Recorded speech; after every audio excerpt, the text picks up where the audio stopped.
आसान कोई पढ़ाई नहीं, यदि है तो अभी तक किसी ने बताई नहीं।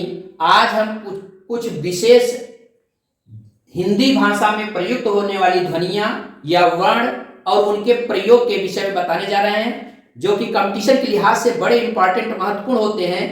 तो ध्यान दीजिए, ये महत्वपूर्ण ध्वनियां हैं अनुस्वार, अनुनासिक, आगत ध्वनियां, विसर्ग, री, श के विषय में हम आपको बताएंगे। ध्यान देने वाली बात यह है कि सबसे पहले हम आपको, आप देख रहे हैं कि हमने ऐसा क्रम बनाया है कि यानी ट्रिपल ए, एक ढंग से ए ऐसे दिमाग में रखेंगे, ट्रिपल ए की बात आपके दिमाग में आ जाएगी, तो इनको याद करने में भी आसानी होगी। तो सबसे पहले अनुस्वार की बात करते हैं। अनुस्वार स्वर के बाद आने वाली नासिक की ध्वनियां अनुस्वार कहलाती हैं, जैसे अं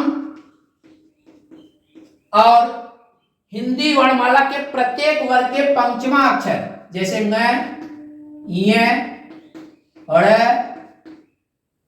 न, म, ये सभी अनुस्वार की श्रेणी में आते हैं। अनुस्वार की एक विशेषता यह होती है कि जब यह, जहां पर यह उच्चरित होता है उसके ठीक बाद व्यंजन ही आता है, ठीक बाद कोई न कोई व्यंजन ही रहेगा।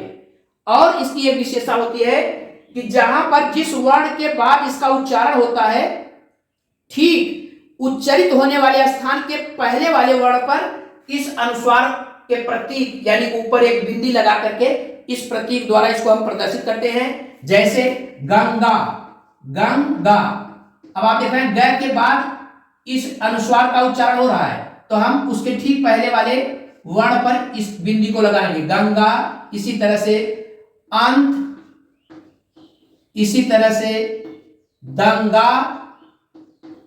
तो इस तरह से हम इसका उपयोग करते हैं हिंदी वर्णमाला में।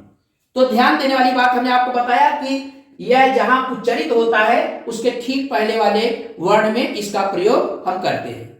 आइए अब अनुनासिक ध्वनियों के विषय में हम बताते हैं कि वे ध्वनियां जिनके उच्चारण के समय वायु नाक और मुख दोनों से बाहर निकलती है, ऐसी ध्वनियों को अनुनासिक ध्वनियां कहते हैं। इसको हम किसी भी वर्ण यानी शब्द के वर्ण में चंद्र बिंदी, चंद्रमा के आकार और उसके ऊपर बिंदी, ऐसे प्रतीक द्वारा हम प्रदर्शित करते हैं। जैसे आपको हम बता रहे हैं कि आंख, दांत, गांव, पांच, इस तरह से और भी बहुत सारे शब्द हैं कि इसे आप लिख सकते हैं। अब इसके बाद बात करते हैं आगत ध्वनियों की। आगत ध्वनियों को दूर से देखा जाएगा तो आपको लगेगा कि अनुनासिक ध्वनियों की ही तरह होते हैं। इनकी विशेषता यह होती है कि इनको किसी भी वर्ण के ऊपर केवल चंद्रमा के आकार का चंद्र आकार यह प्रतीक देते हैं, यहां पर बिंदी नहीं रहती। इसमें विशेषता होती है कि चंद्र आकार के बाद बिंदी रहती है, यहां पर बिंदी नहीं रहती है। तो ये ध्वनियां आगत ध्वनियां कहलाती हैं। ये उन शब्दों में, हिंदी भाषा के उन शब्दों में प्रयुक्त होती हैं जो डायरेक्ट अंग्रेजी भाषा के शब्द हिंदी में आए होते हैं, यानी अंग्रेजी भाषा के जो मौलिक शब्द हिंदी में सीधे सीधे इस्तेमाल किए जाते हैं, उनमें आगत ध्वनियों का हम प्रयोग करते हैं। जैसे बाल, BAAL, दाल, DOLL, इसी तरह से काफी, काफी, इस तरह से तमाम और भी उदाहरण हैं कि जिनमें हम इस आगत ध्वनियों का इस्तेमाल करते हैं। अब बात आती है कि विसर्ग की। विसर्ग, जैसा कि आप जानते हैं, अनुस्वार और विसर्ग जब मिल जाते हैं तो अयोगवाह कहलाते हैं। विसर्ग ये हिंदी वर्णमाला में आधे ह की तरह उच्चरित होते हैं, यानी ह के नीचे हलंत लगाकर हल्के ह से इसको पढ़ते हैं ह। तो इस तरह की ध्वनियां जो होती हैं, इनको हम प्रतीक के रूप में जब लिखते हैं तो वर्ण के बगल में दो बिंदी लगाकर इनका हम प्रयोग करते हैं। जैसे आपको हम बताएं, जैसे अतः, प्रातः, स्वतः, इनका इस्तेमाल हमेशा तत्सम शब्दों में ही किया जाता है, ये तत्सम शब्दों में ही प्रयुक्त होते हैं। इसी तरह से री वर्ण पे चर्चा करते हैं।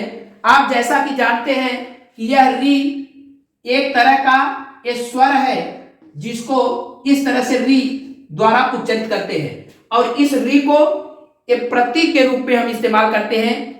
री और ये स और श, फिर मूर्धन्य स, यानी स और स ये बड़े शिष्टाचार वाले, अदब वाले वर्ण माने जाते हैं। ये हमेशा किसी भी वर्ण के ठीक ये तली में रहते हैं, नीचे ये री हमेशा उसके चरणों में एक ढंग से आप समझ लीजिए रहते हैं।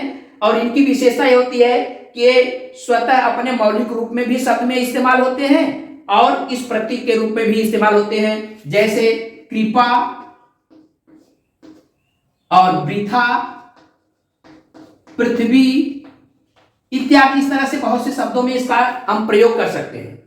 तो और अगर इनका हम मौलिक रूप में या डायरेक्ट रूप में जैसे इस्तेमाल करते हैं, तो जैसे ऋचा, इस तरह से हम लिख सकते हैं ऋचा। तो इस तरह से हम री का प्रयोग करते हैं।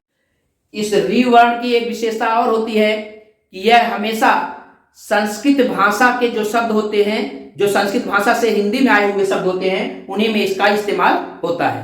अब बात आती है श एवं श की। इनकी विशेषता यह होती है कि हमने बताया कि बड़े संस्कारी शब्द होते हैं, वर्ण होते हैं, ये बड़े संस्कारी वर्ण हैं, ये हमेशा एक दूसरे की अदब करते हैं।